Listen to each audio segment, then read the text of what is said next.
had a poster of Lord of the Rings when I was a kid. That was way before the movies came out. If you'd read Lord of the Rings, it was quite a cool thing, you know. My first exposure to Lord of the Rings was realizing I needed to run to the bookstore to discover something about this Tolkien, and the person in the bookstore said, "Tolkien?" I said, "Yeah," sort of feeling stupid, and they brought me over and showed me, you know, here's a whole shelf, and there you go. There's like 50 things. It is incredible the kind of cultural force that The Lord of the Rings continues to be. In the 50 years since they've been published, The Lord of the Rings has sold over 150 million copies. And the movies, of course, were some of the top-grossing movies of all time, over $5.9 billion in sales. I'm a pretty big Lord of the Rings fan. I don't dress up like any of the characters, but just short of that, I love Tolkien and always have. It's the greatest fantasy thing ever.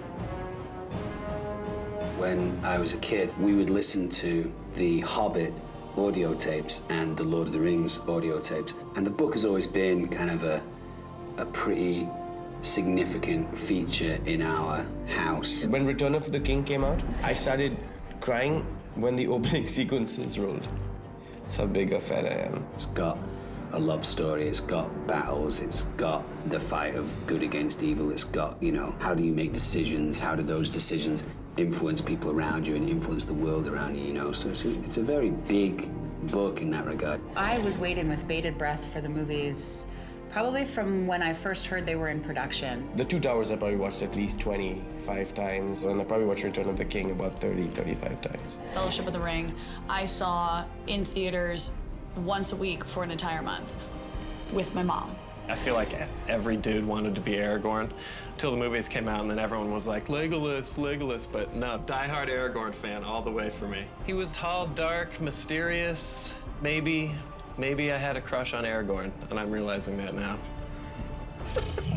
When the standoff between Gandalf and the Balrog happened, and he has that amazing line, like, "You shall not pass!" And then he falls, and you're like, Gandalf died. And then you're like, no, he doesn't. He comes back as the White Wizard. Love that part, too. As much as it is about adventure and fighting and wars and everything else, ultimately what he was writing was about how precious it is to have, precious is probably the wrong word to use, precious. So I ordered from Skyball the replica of the ring, and I wore it on a necklace for about a year. That was an interesting year of my life. If you love Tolkien or Peter Jackson's movies, Lord of the Rings, The Hobbit, War in the North is just a fantastic opportunity to get to explore more of Middle-earth. It does such a good job of staying true to this world, to these characters. Within the story, we developed different personalities, and we were very conscious of trying to come up with personalities that would complement each other. And once again, that authenticity is very important. We won't be going back that way, I'm thinking. The look and feel of a game for me is a deal breaker. If the environments don't feel immersive and look great, then I get really annoyed. And I have to say that the look and feel of War in the North it's beautiful. There's such an array of places where they travel to. It gives you the opportunity to see environments and explore places, things which are just names in the books. Like Fornost, for instance, the ruined city of the Dunedain. And you actually get to go and travel in it. They made you feel as if you're in the Mirkwood or running around in Mount Gundabad. These are places that you've read about or seen in the movies, and they look and feel a lot like that in the game. I like the organic feel of it, you know, the castle walls are kind of crumbling down and the bows and arrows are made of pieces of wood.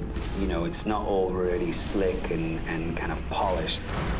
Expect to see some very familiar faces from the films, but also some from the books that weren't in the films, that no one's really seen before. I present to you Elladan and Elrohir, the sons of Elrond Hathalden. Lord of the Rings brings out the best in artists. And I think this game is another example of how much it means to the people who are designing them. The second I sat down in front of the game, I knew I was playing a Lord of the Rings game. If it didn't say it was a Lord of the Rings game, I'd say, why are these guys ripping off Lord of the Rings?